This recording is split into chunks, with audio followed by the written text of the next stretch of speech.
ये जो मेरे भाई है ना, ये बड़ी देर से परेशान है। मैंने इनको बोला भी कि आपका गाना मैं गाऊंगी, लेकिन ये भाई जो है ना एकदम परेशान हो गए, बिल्कुल एकदम परेशान हो गए। चलिए बैठिए, बैठिए। इतने प्यारे प्यारे भाई यहाँ पे उपस्थित है मंच पे। हमें तो विश्वास ही नहीं होता ये लोग जन्म लेते हैं कि पैदा होता है कि धरती चीज करते हैं। जी बाकी चलिए अब बढ़ जाए। अब केहू भी मंच पे लाए, जितना हमने के पैसा, जितना हमने के प्यार मिले के रहल, हमने के ऑलरेडी कमेटी के सब लोग दे चुकल बड़े। हमने के पैसा के कोनो लोभ नहीं करे, वो सब बैठी आराम से बैठे। केहू मंच पे ना चढ़े के आकाश भैया रवई केहू भी केहू मंच पे ना चढ़े। पैसा से लड़की के खरीदल ना जाला, पैसा से लड़की की इज्जत देवल जाला। पैसा तो हम इतना कमैले वाले क्या रोहित भैया, पैसा तो माता रानी इतना देती है ना, मन से छल कपट नहीं करते हैं। लेकिन जो 2-4 लोग पैदा हो जाते हैं ना पैसा दिखाने के नाम पर, उस सारा सृष्टि रद्द कर देंगे लोग। अगर हम चाहे मंच में बोल देंगे तो बेइज्जत हो जाएंगे। इससे अच्छा है हमारा आराम से रहे। जिसको बोल रहे हैं वो लोग समझ गए, आराम से बैठिए।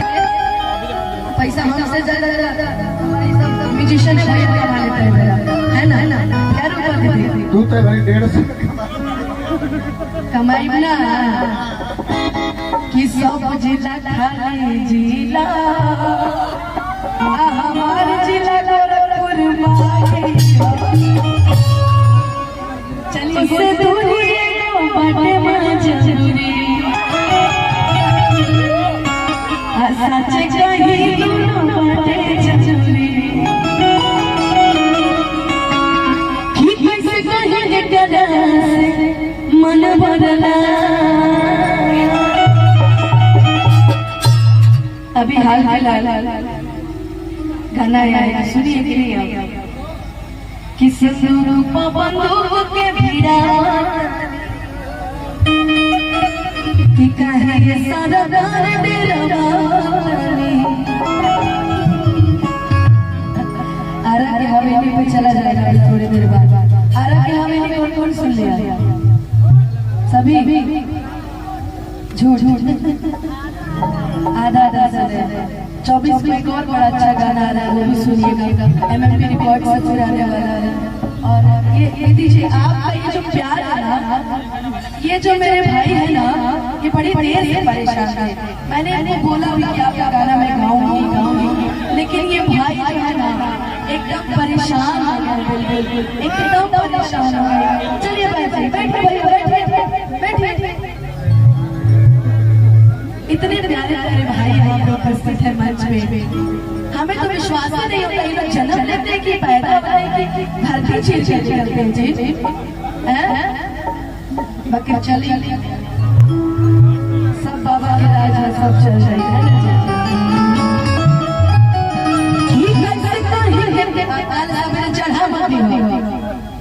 चढ़ा कि ये देख लिए फिर हुआ मैं तो हे काली मैया जे नीमन चढ़ाओ तेकर मिलियन चल जाओ, आज बहुत चढ़ाओ सब्सक्राइबर हो जाओ।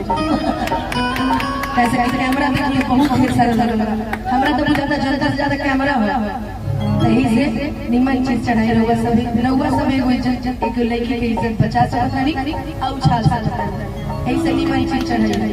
अब बाकी सब जितना जोनी बने जितना जोनी बनी सबका चेहरा याद कर। 2-4 यूट्यूबर में हम ढूंढत 2-4 तारा नाम बता दे कि कैसे कहेंगे कदा से मन बदला।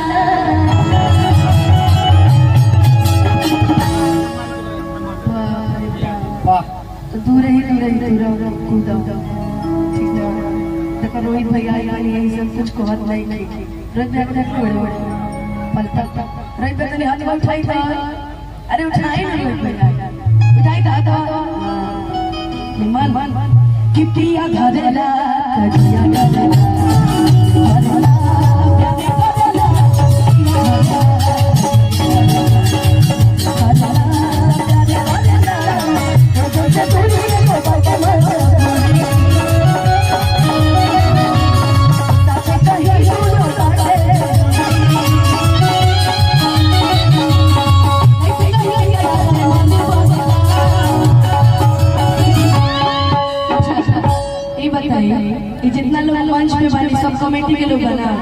तो सब बैठ जाए, खड़ा मत रहो, बैठ जाए रहो सब एकदम निमन से रहो, सब बैठ जाए ऐसे कि रहो सब बैठ जाए, आवाज हमारा क्लियर सुनाई दे, अब बैठ जाए। अब केहू भी मंच पे नहीं, जितना हमने के पैसा, जितना हमने के प्यार मिले के रहल, हमने के ऑलरेडी कमेटी के सब लोग दे चुकल बारे, हमने के पैसा के कोनो लोभ नहीं करे, वो सब बैठी आराम से बैठा, केहू मंच पे ना चढ़े के आकाश भैया रवई भैया केहू भी चक्के हुए के मंच पे ना चढ़े के, पैसा से लड़की के खरीदल ना जाला, पैसा से लड़की की इज्जत देवल जाला।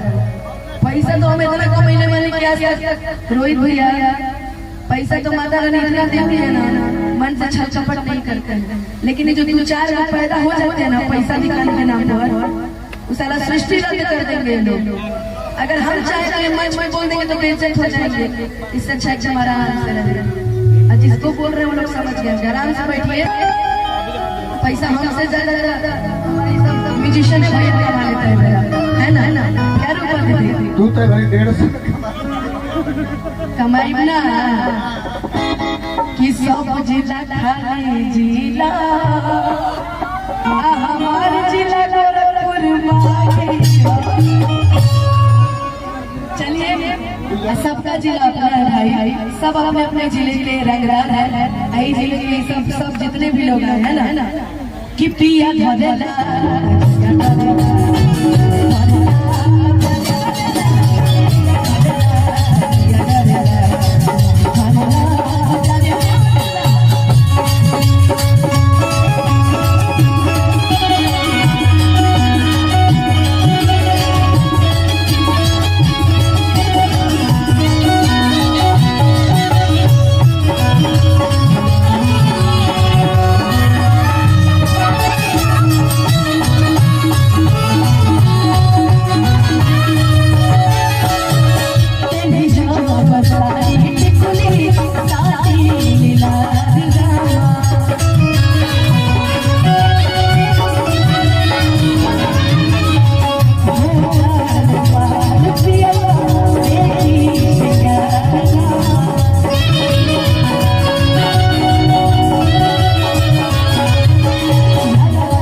की पार पिया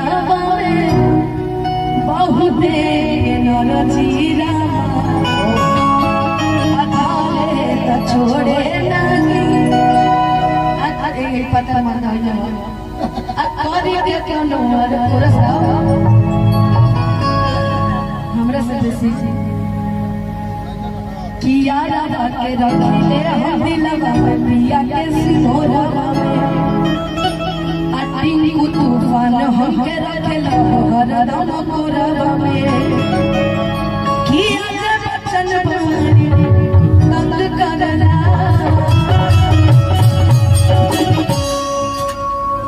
अनिल सिंह जी मां Mundeshwari real home private limited director साहब पटपट बहुत बहुत आशीर्वाद पुरस्कार का इज्जत से देवल पैसा इज्जत से लिहल जाला और रोबा सम्मान करता नहीं आजीवन रोबा सम्मान में बहुत बहुत हजार रुपए के आशीर्वाद पुरस्कार किया जब बचन बड़ी डांग करना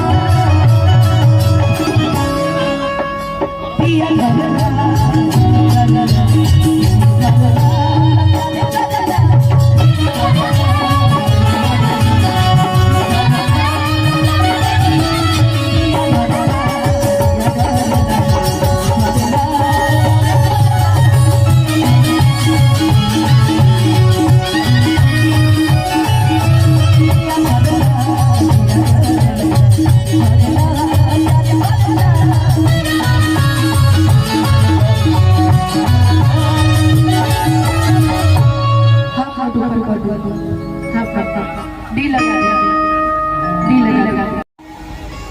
बड़ा अच्छा कार्य किया आकाश भैया भी बड़ा बड़ा इंसान हुआ इंसान अच्छा होखेला वो दूसरा इंसान के बड़ाई करेला। जैसे कि हम और बड़ाई नहीं करेला, कैसे कि देखिए ना कहीं ना वो घूमे जाइला खाली स्टेटस से लगाइला, हम एगो लोग को बोल खाली बोली कि बाबू एक जगह बड़े ठीक है कि